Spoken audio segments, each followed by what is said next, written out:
समाज जीवनात आपण इतक्या वर्षापासून वावरत असताना महिला म्हणून, स्त्री म्हणून सुरक्षिततेची भावना मोठं होताना, आज काम करताना तुम्हाला वाटते का? मला असं वाटतं की ही भावना निर्माण होणं हे तुमचा भवताल ठरवतो. सरकारी योजना कितीही आल्या आणि काहीही झालं तरी महत्त्वाची बाब अशी आहे की तुमचा भवताल कसा आहे. महिलांना आरक्षण मिळतं, खूप पोरींना आरक्षण मिळतं. मग तुम्ही मेडिकलला नंबर लागतो, इंजिनिअरिंगला नंबर लागतो, कुठे कुठे राहायची जागा नसते, मग कोणीतरी विरार वसईला राहतं आणि मग विरारमध्ये आरक्षणाच्या कोट्यातनं नंबर लागला, महिला आरक्षणाच्या कोट्यातनं, आणि राहण्यासाठी आपण विरारला आहोत पण आपल्याला चर्चगेटला यायचे. तर विरार ते चर्चगेट जेव्हा ट्रेनमधनं आपण प्रवास करतो तर अशा वेळेला तुम्हाला आरक्षण काम करत नाही, तुमची मानसिकता काय आहे ती जास्त काम करते. तुम्ही कशा मानसिकतेतून येता, तुम्ही किती कणखर मानसिकतेतून जाताय. मला ना ताई सातत्याने असं वाटतं की आपली मानसिकता ना फक्त पुरुषांना दोष देऊन चालत नाही, ती काही बायकांवर पण निर्भर असते. उदाहरणादाखल समजा तुम्ही पेपर वाचता, सगळ्या पोरी पेपर वाचता की नाही पेपर? मी असं गृहीत धरते की तुम्ही वाचता पेपर. आता समजा तुम्ही पेपर वाचत असाल तर पेपरचे काही मथळे असतात बघा. काय मथळे असतात? धावत्या ट्रेनमध्ये महिलेचा विनयभंग, 4 पुरुषांनी आळीपाळीने केला स्त्रीवर पाशवी बलात्कार, चारित्र्याचा संशय घेऊन पतीने केला पत्नीचा खून. आता जरा मथळे आपण उलटे करून वाचूया. धावत्या ट्रेनमध्ये पुरुषाचा विनयभंग, एका पुरुषावर 4 स्त्रियांनी केला आळीपाळीने पाशवी बलात्कार,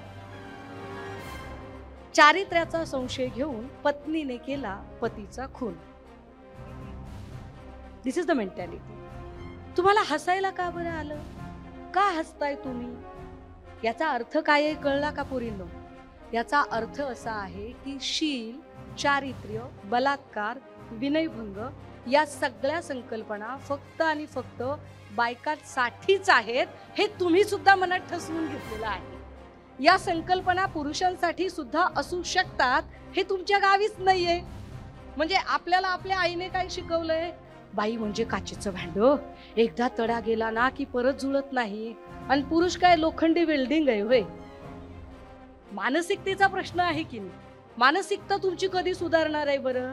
म्हणजे मला माझ्या लेकीला सांगायचं असेल, माझी लेक दुसरीला आहे, 7 वर्षांची आहे, मला तिला सांगायचंय आता हे सगळं चालू होतं, मग मी कसं सांगणार माझ्या लेकीला, बच्चा काय झालं माहितीये का, माझ्याकडे ना एक स्टुडंट आहे बरं का, खूप सुंदर चित्र काढली ग.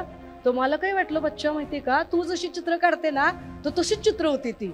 तर मी फार कौतुक केलं, तिला जवळ घेतलं, तिला चॉकलेट दिलं. तर ती काय म्हणली माहितीये, ती म्हणली की टीचर आमच्या पण टीचरला ना ड्रॉइंगच्या सरांना माझी चित्र खूप आवडली आणि ड्रॉइंगच्या सरांनी ना त्यांना खूप चित्र आवडली म्हणून त्यांनी मला जवळ घेतलं आणि त्यांनी माझ्या गालावरनं पण हात फिरवला. पण टीचर मला ना त्यांचं असं हात लावणं नाही आवडलं, मला भीती वाटली थोडी, मला अनकम्फर्टेबल वाटलं. तुम्ही सांगाल का प्लीज तुम्ही ड्रॉइंगच्या सरांना सांगाल का मला असा हात नकात लावू म्हणून? मग मी त्या सरांना बोलावलं आणि त्यांना सांगितलं, if she is not feeling comfortable please don't touch her, तुम्ही तिला हात लावू नका. आणि ते म्हणाले की ओके मॅम, मी इथून पुढे काळजी घेईन. तर तुला सांगू का बच्चा, तर तिने मला सांगितलं ना त्यावरून मला आठवलं, मला तुला पण सांगायचं होतं की तुला जर काही अनकम्फर्टेबल वाटलं ना, तुला जर भीतीदायक वाटलं ना, तर स्पष्टपणे आधी मम्माला सांगायचं किंवा टीचरला सांगायचं. बाळा, आपण आपल्या लेकरांना कसे जपतो, आपण आपल्या लेकरांना कसे हँडल करतो, कसे ट्रीट करतो, ही फार महत्त्वाची बाब आहे. हा एक भाग. दुसरं असं की ताई आपण जसं म्हणालात की तुम्ही पुढे येऊन सांगितलं पाहिजे. ताई आपल्याकडे खूप हेल्पलाईन नंबर आहेत, चिकार नंबर आहेत. म्हणजे काल परवा त्या महिला आयोगाच्या अध्यक्षा फार नंबर सांगत होत्या. पहिली गोष्ट तर असल्या नंबरांचा काही उपयोग होत नाही, मी फार स्पष्ट व्यक्ती आहे. मला सांगा 3 वर्षाच्या लेकराकडे मोबाईल आहे का? नाही. 3 वर्षाच्या लेकराकडे मोबाईल नाही. बरं समजा खेळायला मोबाईल घेतला, त्याला नंबर पाठ आहे का? अरे ज्या लेकराला ती कॉन्सेप्टच कळत नाही, हे काय होतंय आपल्यासोबत हेच कळत नाही. म्हणजे जेव्हा बदलापूरचं लेकरू म्हणते की माझ्या शूच्या जागी मुंग्या चावल्यासारखे होत आहेत, तर काय बोलणार आपण अशा बाळाला? 70 वर्षाच्या म्हातारीकडे मोबाईल आहे का? औषधामध्ये 70 वर्षाच्या माऊलीवर रेप करून मर्डर झाला. काय मोबाईल आणि तुमचे बरं त्याच्यातून नंबर एखादीने पाठ केला, उचलला जातो का? तर उचलला जात नाही. त्यामुळे सरकारी हे सगळं सरकारी काम आणि 2 वर्ष थांब असला धंदा असते, त्याच्यात काही माझा फार विश्वास नाही. सुषमाताई, तुम्ही अत्यंत महत्वाचा मुद्दा उचलला. त्यातला माझा महत्वाचा मुद्दा काय, सामाजिक न्यायाची व्याख्या काय. समजा अमुक एकाने दुष्कर्म केले तर त्याला काहीतरी पनिशमेंट होते, त्याला जेल होते, त्याला शिक्षा होते. हा सामाजिक न्याय असू शकत नाही ताई. नो, हा सामाजिक न्याय नाहीये. सामाजिक न्याय काय आहे, जे ह्या ताईंनी सांगितलं आता की पोरींनो तुम्ही पुढे येऊन बोला, आणि पोरी पुढे येऊन बोलत नाहीत का? कारण त्यांना माहिती आहे त्यांना न्याय मिळत नाही. आता न्याय मिळत नाही म्हणजे काय, तर अमुक एकाला शिक्षा होणे म्हणजे न्याय नसतो बाळा. न्याय म्हणजे काय आहे की एखादी घटना घडल्यानंतरही तिच्याकडे बघण्याचा दृष्टिकोन न बदलणे, तिला ऍक्सेप्टन्स करणे. म्हणजे एखाद्या माऊलीवर ज्या वेळेला तिच्यासोबत दुष्कर्म होतो, लैंगिक अत्याचार होतो, तरी सुद्धा तिला समाज स्वीकारतो का? तिच्यासोबत लग्न करायला तयार होणारा पुरुष म्हणजे खऱ्या अर्थानं तिच्यासाठी मिळणारा न्याय आहे. ती न्यायाची व्याख्या जास्त महत्वाची आहे, ती कळली पाहिजे आपल्याला. अतिशय सुंदर पद्धतीनं आपण हा मुद्दा मांडला. खरं तर ही जी गिल्टची भावना मुलींमध्येच घातल्या जाते, त्यावर आम्ही आत्ताच थोड्या वेळ आधी चर्चा केली, पण अत्यंत सुरेख हा मुद्दा मांडला आणि खरंच सामाजिक न्यायाची एक नवीन व्याख्या आपण देऊन गेलात. आपल्याबरोबर काही पालक आहेत आणि खरं तर आत्ताच आपल्या इकडं SOP बद्दल बोलणं झालं की SOP पाळल्या जात नाही. आता आपण शाळेचं नक्कीच जबाबदारी होती, मॅनेजमेंटची नक्कीच जबाबदारी आहे, अजून इतर घटनांमध्ये अजून कोणाची असेल अथॉरिटीजची. प्रश्न हा आहे की पालकांची सुद्धा काही जबाबदारी आहे. ती जबाबदारी म्हणजे आता जसं कुठल्या पद्धतीनं आपण आपल्या मुलांना वाढवतो, त्यांच्या मनात आपण गिल्ट टाकणार का, मुलीवरच बंधन घालणार का, काही घडलं तर तिलाच जबाबदार धरणार का, तिला घाबरवून सोडणार का, पालकांचं काय म्हणणं आहे? अगदी म्हणजे एकूणच जडणघडणीचा मुद्दा जो तुम्ही सांगितलात, आणि जसं मगाशी आपली एक मैत्रीण म्हणाली की माझ्यासोबत काहीतरी होईल म्हणून माझ्या भावाला आई बाहेर पाठवते, तर असं होतं का कधी? किंवा पालक म्हणून त्यावेळेला मनात काय असतं, आई म्हणून काय असतं? पालक म्हणून त्यावेळेला मनामध्ये भीती असते. समाजात घडणाऱ्या घटनांचा सगळ्यात जास्त परिणाम पालकांवर होत असतो. उद्या त्या जागी प्रत्येक पालक हा त्या जागी माझं मूल आहे का, माझी मुलगी आहे का, किंवा असू नये असं पालकांचं मत असतं, आणि म्हणून पालक खूप घाबरलेले असतात. आणि ही खूप घटना भीतीदायक असते. पालकांचं सामाजिक असणारी त्यांची प्रतिष्ठा, माझं नाव खराब होईल म्हणून ते पालक आपल्या मुलांना वेळोवेळी अशा प्रकारे म्हणजे घडवत असतात की नको नको तू काही बोलू नकोस, किंवा तू काही सांगू नको, किंवा काही घडलं तर असं पालकांचा एक दृष्टिकोन असतो. म्हणून कदाचित ते मुलांना म्हणजे इतकं हे करत असतील. पण तरीही आजचे पालक मात्र इतके हे नाही आहेत, एज्युकेटेड पालक आहेत. मुलं आपली पालकांजवळ 100% बोलत असतात, आणि आत्ताच्या पालकांचा त्यांच्या मुलांवर 100% विश्वास आहे. मी एक पालक आहे, मी आई आहे, मी शिक्षिका आहे, कारण माझ्याबरोबर माझ्या मुली आहेत, 2 माझ्या वर्गातली मुली आहेत, सगळे मोकळे होणारे आहेत. म्हणजे आत्ताचे पालक जागरूक आहेत. फक्त मुली बोलायला मोकळं होतात. आत्ताचंच उदाहरण बघा की या सभागृहामध्ये किती मुली स्वतःचं मत व्यक्त करत आहेत. म्हणजे जो पूर्वीचा काळ होता ज्या वेळेला मुली म्हणजे बोलायला खूप घाबरत होत्या, कारण त्यावेळेला पालकांचा तसा दृष्टिकोन होता की नको तुम्ही बोललात तर उद्या तुझं लग्न आहे, करिअर आहे, कसं होणार, लोक तुला बोलतील, मग तुझं काही होणार नाही, म्हणजे पुढं तुझं खूप कठीण होईल. म्हणून त्या भीतीपोटी पालक मुलींना सांगायचे की काय बोलू नको.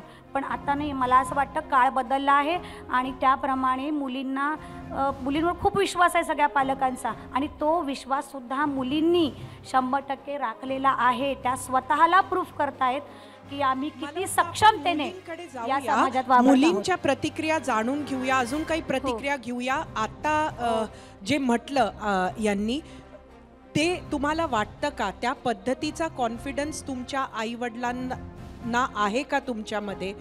समाजाची भीती आईवडिलांमध्ये किती आहे? समाजाची भीती नाही बोलू शकत मॅम, पण आई बाबा म्हणजे माझे आई बाबा तरी मला असा एखादा इन्सिडेंट झाला होता की रिक्षावाला पाठला करत होता. पहिला दिवस ठीक होता, मला वाटलं असंच काहीतरी असेल म्हणून पाठला करत असेल. पण दुसऱ्या दिवशीसुद्धा त्याने तेच केलं आणि मला हाक मारत होता की ये माझ्याकडे ये म्हणून. तर मी इग्नोर मारलं आणि दुसऱ्या साईडने गेले आणि ही गोष्ट मी माझ्या आईवडिलांना सांगितली. माझ्या आईचा रिस्पॉन्स इतका चांगला नव्हता त्या बाबतीत, पण बाबा सरळ म्हटले की असं तू जर त्या रिक्षावाल्याला समोर जाऊन त्याच्या कानसळीत मारशील किंवा त्या सरळ मोबाईलवरती पोलिसांचा नंबर डायल करशील तर मला त्यावेळी तुझा प्राऊड वाटेल, ना की तू असं घाबरत घाबरत इथून तिथून गल्लीमधून फिरून बाहेर निघशील. नक्कीच मला वाटतं खरं तर हिच्या वडिलांसाठी आपण आत्ता टाळ्या वाजवल्या पाहिजे. पुढं तिकडे आपण एक केस बघितली जी पालघरमध्ये झाली की आई वडिलांनी ॲक्शन घेतलेली, पण 2-3 वर्षांनंतर तो माणूस परत येऊन तिचा खून झाला. म्हणून त्यासाठी आजकाल पण पॅरेंट्स घाबरत आहेत की आपण जर काही ॲक्शन घेतली आणि तो काय त्याला जेल होईल, थोड्या दिवसांनी काही ना काही करून तो बाहेर येणारच आहे. तर मग ती भीती राहते की परत जर माझ्या मुलीवर त्याने काही करण्याचा, आणि तो एक मेल इगो हर्ट झाल्यानंतर तो असतंच की नाही ह्यांनी असं का केलं. मग त्या दृष्टीने सुद्धा परत मुलींचे खून होतात. तर मला वाटतं की म्हणून सुद्धा पॅरेंट्स ॲक्शन नाही घेत. पुरणची घटना तिने सांगितली ज्यावेळेला तो आरोपी 2 वर्षांनी बाहेर आला. आता हे बदलापूरचं केस झालेलं त्या टायमिंगला आमच्या कॉलेजने आम्हाला लवकर सोडलेलं, कारण की स्टेशन खूप अटकलेलं आणि ट्रेन्स जात नव्हते. त्या दिवशीचा किस्सा आहे हा. मी इथून गेली, स्टेशनवरती खूप गर्दी होती, तर मी घाटकोपरला ट्रेनमधनं उतरली आणि एक माणूस जात होता, खूप गर्दी होती खूप. तर एक माणूस जात होता आणि त्याने मला टच केलं. मला जे फील झालं, मी त्याचा हात पकडला आणि मी त्याला बोलला अंकल मेरे को गंदा लग रहा है, ये ठीक नाही आहे. आता हे सगळं झालं आणि मी त्याचा हात झटकला आणि मी पुढे जात होती. तेव्हा मी बाजूला टर्न करून बघितलं, तिथे 2 पोलीस कॉन्स्टेबल्स होते, दोन्ही फिमेल. दोघांनी बघितलं पण दोघांनी काही ॲक्शन नाही घेतलं. आता त्यानंतर मी घरी गेली. जसं हिने जस्ट बोललं, मी माझ्या आईला हा किस्सा सांगितला की हे असं सगळं झालं. तर माझी मम्मीने मला बोललं की मुद्रा, तू हे असं सगळं स्टेशनवरती नको करूस, हा तुझा रोजचा टाईम आहे, हीच ट्रेन तू रोज घेते, याच टाईमला तू रोज येते, तू आज तू हे केलंस, उद्या तो 2 लोकांबरोबर येणार आणि तो परवा तुझ्याबरोबर काहीतरी करणार, तेव्हा तू काही नाही करू शकणार. आणि लोक काहीच नाही करत. म्हणजे हे जेव्हा झालं तेव्हा लोक तिथे होते. मी हे जोरात बोलली कारण की माझा आवाज जोरात आहे, माझं रिॲक्शन एकदम लाऊड येतं, तर मी एकदम जोरात रिॲक्ट केलं. आजूबाजूला बायका होत्या, त्या 2 मिनिट थांबल्या आणि मी त्याचा हात झटकून पुढे निघाली. त्या माझ्याबरोबर निघाल्या, त्याला काही फरक नाही पडला. सगळ्यांना त्या टायमिंगला परत तोच मुद्दा खरं तर समोर येतो की परिवार एक भाग झाला, दुसरा भाग हा झाला की जी यंत्रणा आहे त्या यंत्रणेचा सपोर्ट सिस्टीम किंवा संवेदनशीलता नाही. काय म्हणाल ज्योतिजी?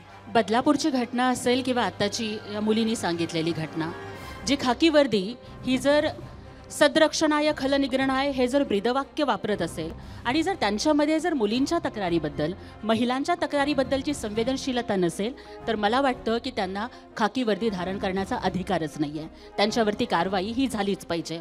आणि त्यामुळेच की मला वाटतं की आपण बघितलं की बदलापूरमध्ये जशी कारवाई केली गेली, बदली असेल, निलंबन असेल, पण त्याच्या पलीकडे जाऊन मला असं वाटतं की आता सुषमाताईंनी जो मुद्दा उपस्थित केला, याच्या आधीही मी तो मुद्दा उपस्थित केला होता की जिच्यावरती अत्याचार होतो तिलाच गिल्टी फील व्हावं, तिलाच अपराधी वाटावं, अशा पद्धतीची व्यवस्था काय आहे की ज्या लोकांच्या हातामध्ये अधिकार असतील, मग ते पोलीस असतील, इतर कोणी असतील, की त्यांना जर महिलांच्या प्रश्नाच्या बद्दल जर संवेदनशीलता नसेल तर त्यांचं जेंडर सेन्सिटायझेशन हे आपण केलं गेलं पाहिजे का? तर त्यामुळे मला वाटतं की या सगळ्या प्रकरणांच्या मध्ये एक पालक म्हणून, कुटुंब म्हणून, प्रशासन म्हणून आणि पोलीस म्हणून सर्वच पातळीवरती न्याय मिळवण्याचा सर्वंकष प्रयत्न हा आपण सगळ्यांनी मिळून केला पाहिजे. सुषमाजी, सामान्यतः अशी कुठली घटना घडली की आपल्याला पोलिसांकडे जावं लागतं, म्हणजे एखाद्या मुलीला समर्थन मिळालं तर काय अनुभव आहे तुमचा?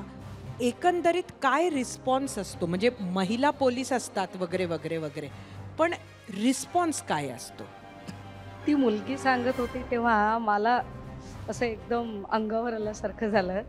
आणि मी कॉलेजला, म्हणजे मला वाटते मी तेव्हा UPSC करत होते आणि माझा काहीतरी इंटरव्ह्यू होता, मे बी इंटरव्ह्यू होता UPSCचा. आणि मी पुण्यात खाली उतरले, मला पुढे जायचं होतं. सकाळी सकाळी रिक्षावाला आणि मी त्याला नाही म्हटलं की दादा रिक्षा नकोय, तर त्याला बोहनीच्या टाइमला नाही म्हटलेलं राग आला की अजून काही माहीत नाही, पण तो असा धक्का देऊन गेला. ही घटना मी पोलिसांना सांगायला शिवाजी चौक पोलीस स्टेशनला गेले आणि पोलीस मला काय म्हणतायत, तिकीट कुठे आहे? म्हटलं तिकीट आहे ना दादा, तिकीट आहे. तिकीट आहे का, कुठे थांबली होतीस रात्री? तर मला एकदम अरे मी मदत मागायला गेली. आणि हे जे अनुभव आहेत ना ताई, त्यामुळे पोरी घाबरतात कशाला, पोरी मोकळेपणाने व्यक्त का होत नाही, पोरींना भीती वाटते. आई विश्वास ठेवेल का, शेजारी विश्वास ठेवतील का? पहिला प्रश्न हा असतो. माहिती आहे ती किती चांगल्या चालीची येते. ही जी चांगल्या चालीची जो शब्द आहे ना, तो इतका कानात शिसो ओतल्यासारखा पोरींच्या बसतो की त्या बिचाऱ्या तोंड दाबून बुक्क्यांचा मार सहन करत राहतात. हे असं का होतं? तर एकदा ताराबाई शिंदेचं पुस्तक आणि त्यानंतर 1970ला एक पुस्तक आलं, ते होतं सिमॉन द बोव यांचं. सिमॉन द बोव त्यांच्या द सेकंड सेक्स नावाच्या पुस्तकामध्ये लिहितात, खरं तर सेक्स असा शब्द उच्चारला की उगाच आपले खांदे पडतात, नजर खाली झुकते, आपण उगाच असे पायाच्या अंगठ्यानं जमीन कुरेतायला लागतो. तर असं काही नाही आहे. सिमॉन असं सांगते की सेक्स याचा अर्थ ती जेंडर या अर्थाने घेते. प्रायोर सेक्स मेल आहे आणि सेकंडरी सेक्स हा फिमेल आहे. सो तिला सगळीकडून सेकंडरी वातावरण दिलं जाते. आपली एकूण जी सिस्टम आहे त्या सिस्टममध्येच आपण असं ठरवलंय की संरक्षणाची जबाबदारी ही पुरुषांनी स्वीकारावी आणि भावनिकतेची जबाबदारी ही महिलांनी स्वीकारावी. आणि म्हणूनच रात्रीच्या अंधारात थंडगार वस्तू एखादी जर पायाला स्पर्शून गेली तर आपण जोरात म्हणतो बाप रे, भीती वाटते. पण जर ठेच लागली, डोळ्यात पाणी आलं तर टचकन लगेच आपल्याला आवाज येतो, आई ग, वेदना झाली, ई हृदयीचे ती हृदयी, एका उदरातनं दुसरं उदर बाहेर आणलं. त्यामुळे बाकी जगाने समजून घेतलं की नाही घेतलं काही देणं घेणं नाही, आईने समजून घेतलं पाहिजे असं फार वाटतं. पण माझ्या चिमण्यांनो, पिल्ल्यांनो, आपण तरी आपल्या आईशी मोकळेपणाने बोलतो का? आपल्याला आपल्या आईशी एक लक्षात घ्या, तुमच्या मैत्रिणी कितीही क्लोज फ्रेंड असतील ना, तरी कदाचित ती तुमच्यावर विश्वास नाही ठेवणार. पण तुम्ही 1,00,000 गुन्हे केले ना, तरी सुद्धा जी तुम्हाला सांभाळून घेते ना, ती तुमची आई असते. सो पहिली गोष्ट काय आहे तर आपल्या आईसोबत आपण फार मोकळेपणाने. आता ते ज्या त्या ताईने एका सांगितलं 3ऱ्या रो मधल्या की वडिलांनी ऐकून घेतलं पण आईने ऐकून घेतलं नाही, याचा अर्थ आई शत्रू नाहीये. त्या बिचारीची जडणघडणच अशी काही झाली आहे ना की बाईच्या जातीने कसं सोसायचं असतं, बाईच्या जातीने उफ करायचं नसतं. म्हणजे माझ्या तर आजीने मला शिकवलं, लेकीच्या जातीने लवून राहावं, लवून बोलावं, लवून वागावं. बाईच्या बांगडीचा आवाज असा माझघरातला आवाज पुढे नाही गेला पाहिजे, तिला खानदानी लेक म्हणायचं. हे संस्कार आमच्यावर शिकवलेले. पण काळ बदलत गेला. त्या काळात परिस्थिती अशी होती पोरींनी की हे लक्षात घ्या की आम्ही 4 किलोमीटर चालत जायचो शाळेत आणि आम्हाला कुठली स्कूल बस नव्हती. शाळेच्या खाली आम्हाला सोडायला पण आमची आई यायची नाही. उलट आई सांगायची गल्लीतल्या 2-4 पोरांना, ए पोर हो, तुम्ही चाललाय का, येताना माझ्या पोरीला पण घेऊन या. विश्वास होता एकमेकांवर, संस्कार होते, वातावरण होतं, दगदग नव्हती. आता वातावरण बदललंय. आता फक्त बसच नाही, बस येईपर्यंत आई लेकराचा हात धरून थांबते, तिला इतकी भीती वाटते ती 2 मिनिट एकटं सोडत नाही. हा भवताल आहे. मला असं वाटतं की कुठल्याही सरकारी यंत्रणांना दोष देण्यापेक्षा, काही करण्यापेक्षा मानसिकता, म्हणजे जे लोक म्हणतात ना ताई की बॅडमिंटन आणि टेनिस खेळणाऱ्या पोरींच्या उघड्या मांड्या दिसतात आम्हाला आणि आमची नजर चाळवते. मुळात अर्धे कपडे घालणं हा दोष नाहीये. अर्धे कपडे घातलेल्या पोरीला निकोप दृष्टीनं बघता न येणं हा खरा दोष आहे. आणि ती निकोप दृष्टी विकसित होण्याची गरज आहे. की आमच्या पोरी आम्ही किती, म्हणजे माझे मामा सेक्रेटरी पदावरून रिटायर झालेत मुंबईत, आत्ता आले, माझे धाकटे मामा वारलेत आणि ते आले मला सांगायला लागले, ए कब्बूला कपडे व्यवस्थित घेत जा. हा 7 वर्षाच्या लेकराला सांगतायत व्यवस्थित कपडे घेत जा, 10 वर्षाच्या पोराला सांगा ना व्यवस्थित राहत जा म्हणून. ते तितकंच गरजेचं आहे. मला वाटतं हा जो लिंगभाव आहे त्या लिंगभावाचं शिक्षण लहानपणापासून आमच्या पोरांना देणं, त्यांच्यामध्ये एक समतेची दृष्टी विकसित करणं. कारण आपल्याकडे इतकं काही असतं ना की जिच्या हाती पाळण्याची दोरी ती जगाचा उद्धार करी, जिसके हात में पाळणे की डोर है पुरे जग की आशा है उसकी उरे. सगळं काही तिच्यासाठी आपल्याला उगाच वाटतं की हमने शायद बहुत बड़े पुण्य किया है जो हम स्त्री के जन्म से आई है. पण असं काही नसतं. ही सगळी वाक्य म्हणजे all these are a golden cage. हे सगळे पिंजरे आहेत तुम्हाला अडकवण्यासाठीचे. निकोप दृष्टी ठेवा. तुम्ही जितक्या निकोप राहाल, म्हणजे व्यक्तिशः जर मला विचाराल ना ताई, मी देश विदेशात एकटी फिरली आहे, सगळ्या देशांमध्ये एकटी प्रवास करते, रात्री अपरात्री एकटी प्रवास करते, गेली 20 वर्ष चळवळीत प्रवास करते, अजून तरी वाईट अनुभव आला नाही आणि फार चांगले अनुभव आहेत. क्षितिजाजी आपण काहीतरी यावर बोला. हो, 15 वर्षापूर्वी जेव्हा मी पण मुंबईमध्ये बाहेरून आलेली आहे आणि 15 वर्षापूर्वी जेव्हा मी मुंबईमध्ये आली आणि स्ट्रगल करत होती ॲज अ ज्युनियर ॲडव्होकेट म्हणून, तर मला आलेला हा वेगळा अनुभव की मुंबईमध्ये जेव्हा मी बसमध्ये चढायची आणि बसचे ब्रेक लागायचे तर माझ्या मागे जर पुरुष लाईननी असेल, ही 15 वर्षापूर्वीची गोष्ट आहे, आणि ब्रेक जर लागला तर मी वाकली तर ते पण वाकायचे, मी मागे गेली तर ते पण मागे जायचे, मला धक्का लागायचा नाही. तेच आमच्या गावाकडे जेव्हा आम्ही बसमध्ये प्रवास करायचो तेव्हा इकडनं हात तिकडनं हात, हा डिफरन्स मी मुंबईमध्ये बघितला होता. आणि तेव्हाच 15 वर्षापूर्वी मी ठरवलं होतं की मी मुंबईमध्येच राहणार, कारण ही जी मानसिकता आहे प्रोटेक्टिव्ह वुमेनसाठी, जी प्रोटेक्टिव्ह मानसिकता ही मला मुंबईमध्ये दिसली होती. कदाचित काळाच्या ओघात आज बदलली असेल तर माहिती नाही, पण प्रत्येक स्त्री हे एन्व्हायरमेंट सीक करत असते की तिला कुठे रिस्पेक्ट मिळतो. हे वाकडं म्हणजे रिस्पेक्ट आहे. आणि मी तुम्हाला एक खरं सांगते, आपली जी ओरिजिनल संस्कृती आहे ना, ही फार वुमेन सेंट्रिक आहे.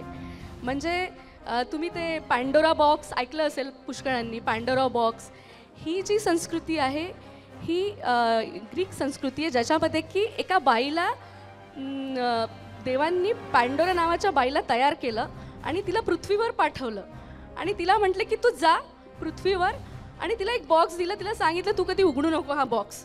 आणि त्या देवांना माहिती होतं की ही बाई हा बॉक्स उघडेल, आणि त्या बॉक्समधून खूप सगळ्या इमोशन्स निघाल्या, जेलसी, एनवे, सॅडनेस.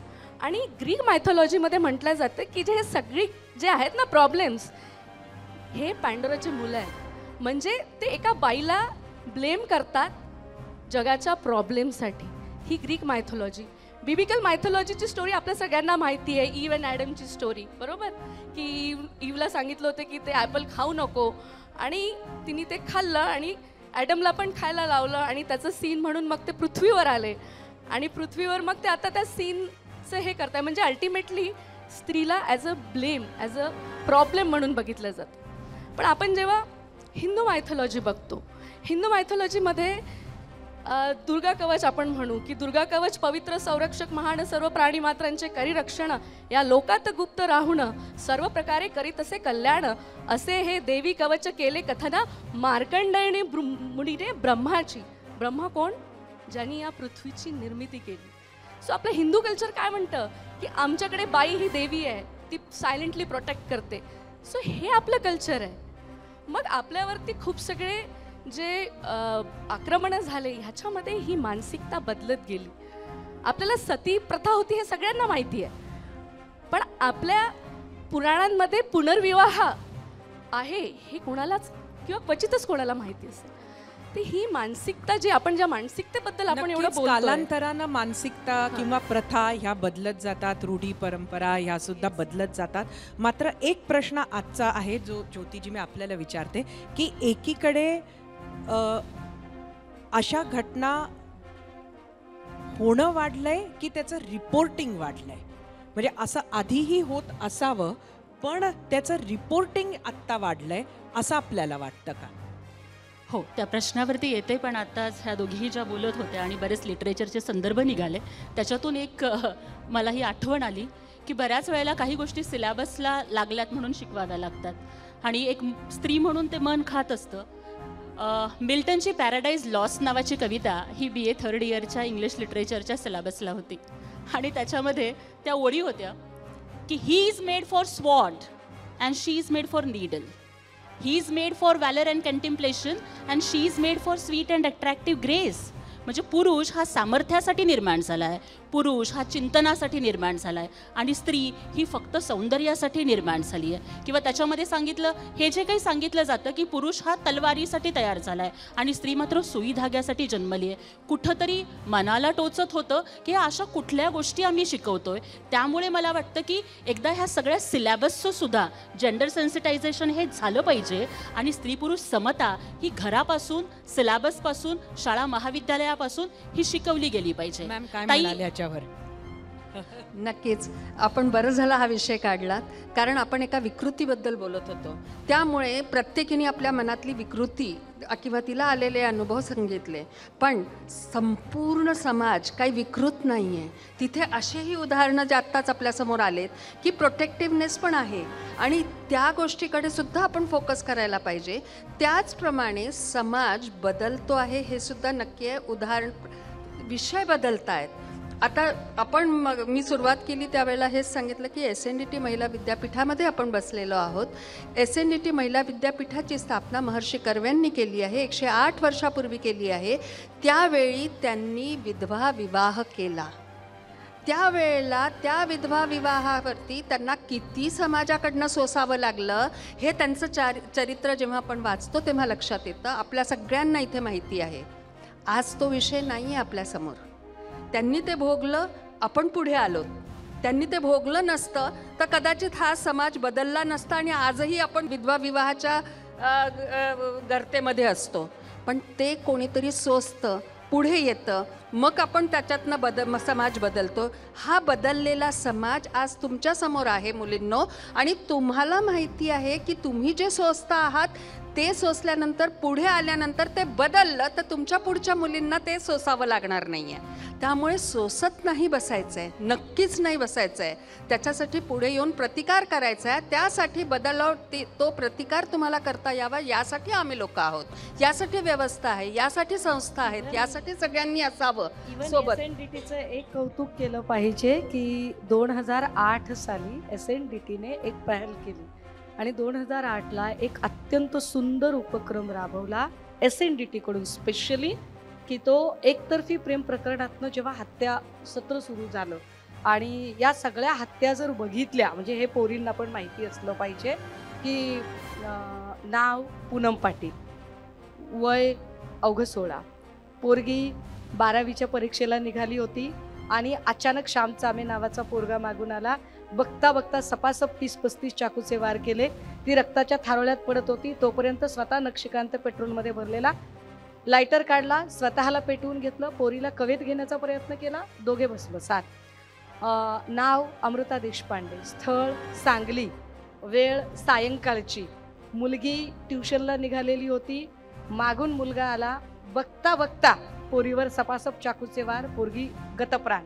नाव नीता हेंद्रे, स्थळ हडपसर, वय अवघं 11वीचं, पोरगी शिकवणीला चाललेली, सायकलवर होती, मागच्या मागं मुलाने तिच्या गळ्यातली जी ओढणी होती त्या ओढणीने तिचा गळा आवळला, पोरगी तिथल्या तिथे. या अशा तब्बल 1 नाही 2 नाही 39 घटना महाराष्ट्रात घडल्या आणि या 39 घटनातली एकही मुलगी ही 8वी 9वीची नव्हती आणि एकही मुलगी MAची नव्हती. सगळ्याच्या सगळ्या पोरी 11वी 12वीच्या होत्या. याचा अर्थ असा आहे की किशोर वय जे आहे, अफामने त्याची एक चांगली मोहीम राबवली होती, action for agriculture renewal in Maharashtra. आणि या सगळ्या मुली 11वी 12वी म्हणजे टीन एजर्सच्या मुली आहेत, जे वादळी वय आहे, गरज आहे अशा वादळी वयामध्ये या मुलींना चांगलं समजून घेण्याची SNDT युनिव्हर्सिटीचं खास कौतुक केलं पाहिजे की SNDTने 2008 साली नुसत्या मुली नाही तर मुलींच्या आईंचं सुद्धा काउन्सिलिंग करायचा उपक्रम हातात घेतला आणि तो पुण्यात हातात घेतला, तो नांदेडात हातात घेतला आणि सगळ्या विद्यापीठांच्या ठिकाणाहून ते काम सुरू केलं. I was one of the part त्या सगळ्यांचा. सो ही चांगली गोष्ट आहे की SNDT प्रत्येक वेळेला फार आणि या 108 वर्षाच्या प्रवासामध्ये SNDT महिला विद्यापीठाने असे अनेक उपक्रम घेतले होते. अगदी आत्तासुद्धा एक उपक्रम घेतला आहे ज्यामध्ये प्रत्येक महिलेला, प्रत्येक माझ्या मुलींना आपल्या आतमध्ये असलेलं जे तिचं जे स्थान आहे म्हणजे तिच्याची शक्ती आहे त्याची जाणीव व्हावी, आणि ती जाणीव जेव्हा आपण करून देतो तर तसं पूरक वातावरण, तुम्ही भवताल जे म्हणताय ना मगापासनं, ते भवताल तिच्या आतमध्ये सुद्धा तयार होईल. एक जगराणी प्रकल्प आहे, सगळ्यांना माहिती आहे इथे, फक्त आता हा मिळाला आहे म्हणून बाकीच्या जे लोक ऐकतील त्यांच्यापर्यंत तो पोहोचेल. तो म्हणजे आपल्या ज्या पूर्ण अगदी वेदकालापासून आजपर्यंतच्या ज्या ऋषिका महिला, ज्या स्ट्रेंथ ज्यांच्यामध्ये आहेत, त्यांनी काय काय केलं हे तुमच्या सगळ्यांमध्ये गोष्टी रूपाने पोचवणं, असा तो प्रकल्प आहे. आणि तो जेव्हा त्या मुलींपर्यंत पोचतो त्यावेळेला त्या मुले, अरे इतक्या 1000 वर्षापूर्वी ही असं करू शकत होती, मी तर नक्कीच करू शकेन आत्ता, ही जाणीव त्यांना देणं हे मुलींकरता. आणि मग हळूहळू पहिले आमच्या मुलींना स्ट्रेंथ आली, आतून कळलं की मग आम्ही मुलांपर्यंत पण पोचणार आहोत. एक मुद्दा राहिला नको, तो तुम्हीच उचलला आणि तो खरं आपण पुढं घेऊन जाऊ. मी काश्मीरा तुमच्याकडे येते की मुली आणि कपडे आणि सुरक्षितता ह्याचा फार संबंध आपल्याकडे लावला जातो. अत्यंत चुकीचं जो हा आपण आता 4 वर्षाच्या चिमुरड्यांचंच उदाहरण पाहिलं, पण तरीही आपल्या घरांमध्ये, आपल्या शाळा कॉलेजेसमध्ये, आपल्या मानसिकतेत, आपल्या समाजात हा महत्त्वाचा भाग आहे असं मानला जातो. काय सांगाल? हे अगदीच बरोबर आहे की खूप ह्या गोष्टी जोडल्या गेलेल्या आहेत. लहानपणापासून मी नेहमी ऐकते, म्हणजे जसं आत्ता ताईंनी सांगितलं, मी स्वतः सांगलीची आहे आणि जेव्हा अमृता देशपांडेचा जो मुद्दा झाला तेव्हा मी तिथेच होते, अगदी 5 मिनिटाच्या अंतरावर. सगळ्यात पहिल्यांदा माझ्या घरचे मला शोधत आले, तू घरात हो आधी, आणि मी शाळेचा ड्रेस घातला होता, एवढा आपला स्कर्ट असतो आणि तो असे कपडे घालून संध्याकाळची बाहेर कशाला पडतेस, तर मलाच ओरडले. तर मला ती गोष्ट तेव्हा पटली नाही, कळलीच नाही, कारण खूप लहान होते मी तेव्हा. आणि त्याच्यानंतर अजून एक गोष्ट अशी होती की मी संध्याकाळी अभ्यासासाठी, कारण परिस्थिती नव्हती त्यामुळे घरी लाईट वगैरेची व्यवस्था नसायची, तर एका वाचनालयात जायचं संध्याकाळी अभ्यासाला. सायकल होती माझ्याकडे आणि त्या सायकलवरून घरी परत येताना एका सिग्नलला थांबले होते मी, आणि आपला सांगलीचा जो मोठा चौक आहे त्या सिग्नलला थांबले होते. तर एक गाडी आली मोठी बाजूला घेऊन, त्यांनी आणि असा लिटरली हात पकडला असा की काश्मीरा गाडी सायकल थांबना. पण माहिती नाही काय, ते लहानपणापासून मी अगदी 3-4 वर्षाची असताना वडील गेलेले आहेत, त्यामुळे पुरुषांची नजर काय असते ही लहानपणापासून बघितली आहे. त्यामुळे सायकलच्या किचनला नेहमी एक कटर वगैरे लावायचे मी, आणि त्या हाताला मी त्या कटरनी लगेच हे केलं आणि मी घरी जाऊन आईला सांगितलं, आई असं असं झालं आणि मी असं असं केलं आहे म्हणून. तर तेव्हा पण मलाच पहिल्यांदा ओरडलं गेलं की तू असं कशाला केलं. जसं आपला मगाशी मुद्दा आला की उद्या परवा तो 2-3 जणांना घेऊन येईल आणि काय केलं तर काय करणार तू. मग अशा भीती, मग तेव्हा खरं तर माझ्यात आणि आईमध्ये वादात्मक चर्चा झाली, किंवा म्हणजे मी वाट बघत बसायचं का आज हात धरला उद्या अजून काहीतरी करेल. तर त्या बाबतीत माझे विचार थोडेसे स्ट्रॉंग आहेत की हे मुळात स्वतः खूप पहिल्यांदा स्ट्रॉंग होणं खूप गरजेचं आहे. प्रत्येक वेळी कुणीतरी इतर येऊन तुम्हाला मदत करणार आहे किंवा करेल ही अपेक्षा नका ठेवू. नाही, ते वाक्य आत्ताच्या ह्याच्यामध्ये सगळेजण म्हणतात ना की द्रौपदीला वाचवायला कृष्ण आले होते, पण आता नाही. कृष्णाची मेंटॅलिटी असलेला माणूस नाही आहे, त्याची कुवत नाही आहे की त्यांनी स्वतःचं हे बदलावं. त्यामुळे तुम्ही स्ट्रॉंग व्हा असं मी मनापासून सांगेन. कपड्यांच्या ह्याला जोडून थोडंसं मला बोलायचं आहे की खरं तर ताई निर्भयाचा जेव्हा प्रकार घडलेला होता दिल्लीमध्ये, तेव्हा मी PG करत होते आणि आविष्कार रिसर्च कॉम्पिटिशनसाठी थोडंसं मी सर्वे करून एक प्रोजेक्ट तयार करत होते, रिसर्च पेपर. आणि तेव्हा बऱ्याच पुरुषांशी जेव्हा संवाद साधला त्यावेळेला प्रत्येकाने मला हा प्रश्न विचारला की एवढ्या रात्री ती त्याच्या बॉयफ्रेंडसोबत का करत होती, किंवा मग छोटे कपडे घातले की बलात्कार होतात, अमुक तमुक असं म्हणणाऱ्यांना ठणकावून सांगायचं आहे की बलात्कार छोटे कपडों की वजह से नहीं होता बल्कि छोटी सोच की वजह से होता है. 70 वर्षाच्या नऊवारी घालणारी महिलाही सुरक्षित नाही आहे, शॉर्ट्स घालणारीही सुरक्षित नाही आहे, बुरख्यातलाही महिलेवरती अत्याचार होतात आणि सलवार कमीजमधल्याही महिलेवरती अत्याचार होतात. तो जो लोग बोलते हैं कि कपड़ों की वजह से बलात्कार होता है, मैं उन्हें ये समझाऊँ कैसे कि आखिर 4 साल की बच्ची को मैं साड़ी पहनाऊँ तो भी कैसे. तर जे लोक म्हणतात ना, तर या ABP माझाच्या प्लॅटफॉर्मच्या माध्यमातून एक क्लिअर संदेश द्यायचा आहे की लोक म्हणतात की स्त्रीच्या डोक्यावर पदर हवा, लोक म्हणतात की स्त्रीच्या डोक्यावर पदर हवा, पण मी म्हणते की अरे आधी पुरुषाच्या डोळ्यात आदर हवा. नक्की. आपल्या बरोबर काही पालक आहेत, यामिनी. पालक आणि मुली यांचंही आपण खरं तर आपल्याला मतं जाणून घ्यायची आहे. जडणघडणीचा मुद्दा आहे. कशी जडणघडण घरामधून होते? याच्यामध्ये जसं आपण मुलींच्या जडणघडणीबद्दल बोलतोय तसंच मुलांच्याही जडणघडणीबद्दल बोललं गेलं पाहिजे. लहान घरात जर घरात एक मुलगा आहे आणि एक मुलगी आहे तर जसं आपण मुलीला सांगतो की तू असं वाग तसं वाग, तसंच मुलालाही सांगितलं पाहिजे की तू मुलींबरोबर कसं वाग. तुझ्या आजूबाजूला, तुझ्या शाळेमध्ये की तुझ्या वर्गात ज्या काही मुली आहेत त्यांच्याशी तू कसं वागायचं, त्यांना कसं रिस्पेक्टफुली वागवायचं, किंवा त्या मुलींकडे आताचा हा जो आपण काही पालक पुरुषी समाज आहात, आहे, आपण स्वतः पालक आहात, हो, पण हो. खरंच असं सांगितलं जातं का घरामध्ये? पण सांगायला हवं. मी माझ्या मुलीला सांगितलं आहे, मला मुलगी आहे, एक 6 वर्षाची 12 वर्षाची मुलगी आहे, 6वीला आहे ती आता. मी तिला सांगितलं, पण तसंच जसं मी मुलीला सांगितलं आहे तसंच ज्यांना मुलं आहेत त्यांनीही आपल्या मुलांना सांगितलं पाहिजे की आजचा जो छोटा मुलगा आहे तो उद्याचा पुरुष आहे. तेव्हा त्याच्यामध्ये म्हणजे स्त्रियांकडे एक टार्गेट किंवा ॲडव्हान्टेज वगैरे न पाहता एक रिस्पॉन्सिबिलिटी म्हणून पाहिलं पाहिजे. जोपर्यंत मुलांची मानसिकता बदलत नाही ना तोपर्यंत जास्त बदल होणार नाही. तुम्ही फिजिकली स्ट्रॉंग आहात, किती लिमिटपर्यंत असू शकणार. एकासोबत 2-3 जण सोबत आले तुम्ही काय कराल. ज्या मुली डिसेबल आहेत त्या काय करतील, बरोबर ना. तर मला असं वाटतं की आपण ना जे कल्चर बनवलं आहे ना आजूबाजूचं, फक्त आपल्या देशातच नाही, ऑल ओव्हर द वर्ल्ड. तुम्ही टी व्ही चालू करा, इंस्टाग्राम ऑन करा, तिथे तुम्हाला काय भेटणार आहे सगळं म्हणजे एकदम आपण अध्यात्मापासून खूप लांब गेलो आहे. एक सेकंड. 2 गोष्टी. आपण असं धरून चाललोय की मुलंच दोषी असतात. I differ. पहिल्यांदा लातूर जिल्ह्यामध्ये अहमदपूर नावाचं गाव आहे बरं का बाळा. तिथे ना नाही मी येते तुमच्या उत्तरापर्यंत येते.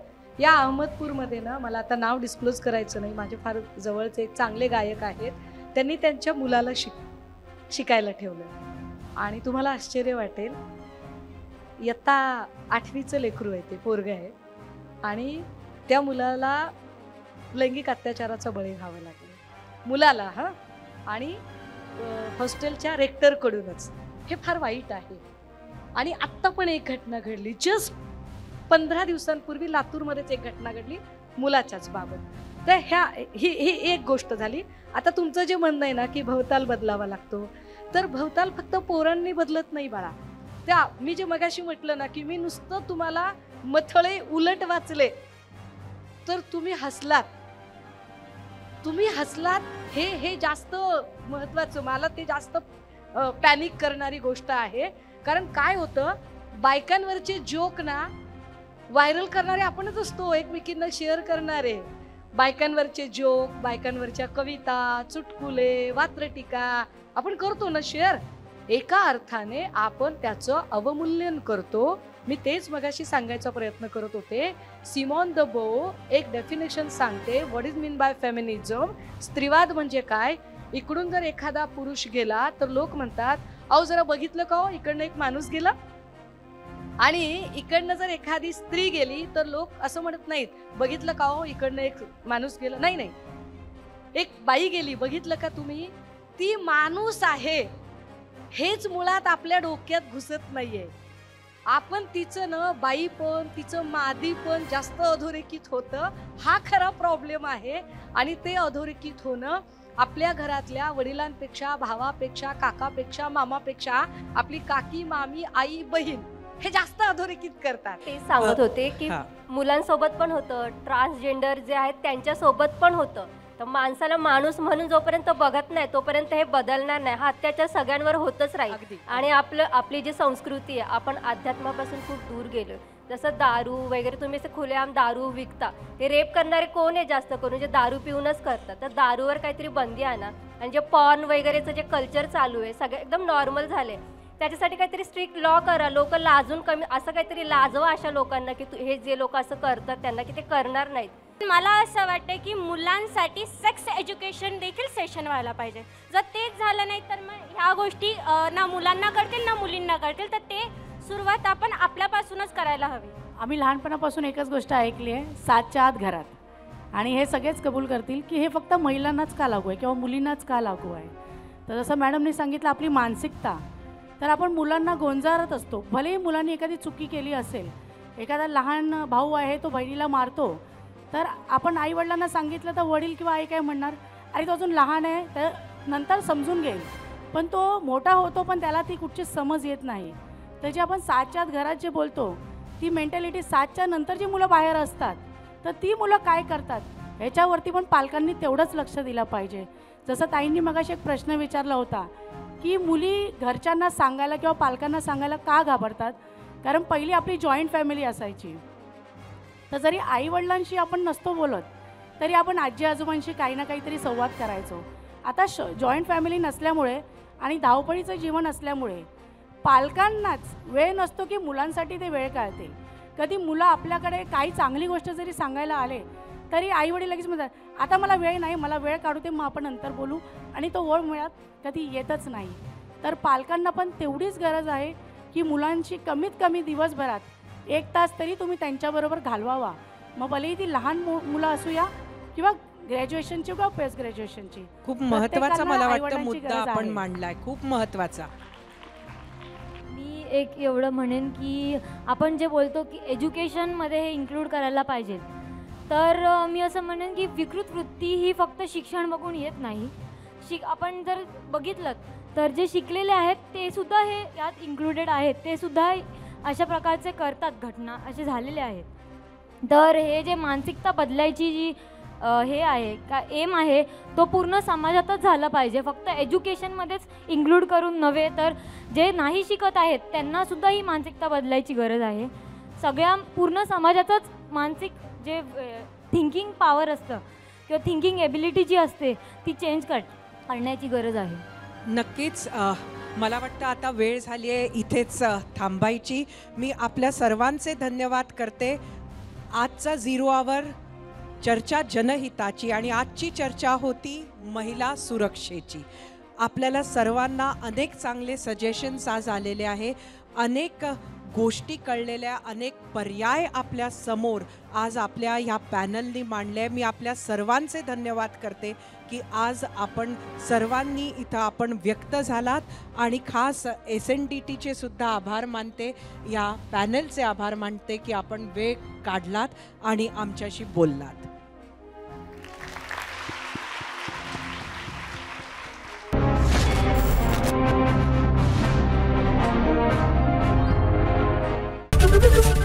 ABP माझा, उघडा डोळे बघा नीट.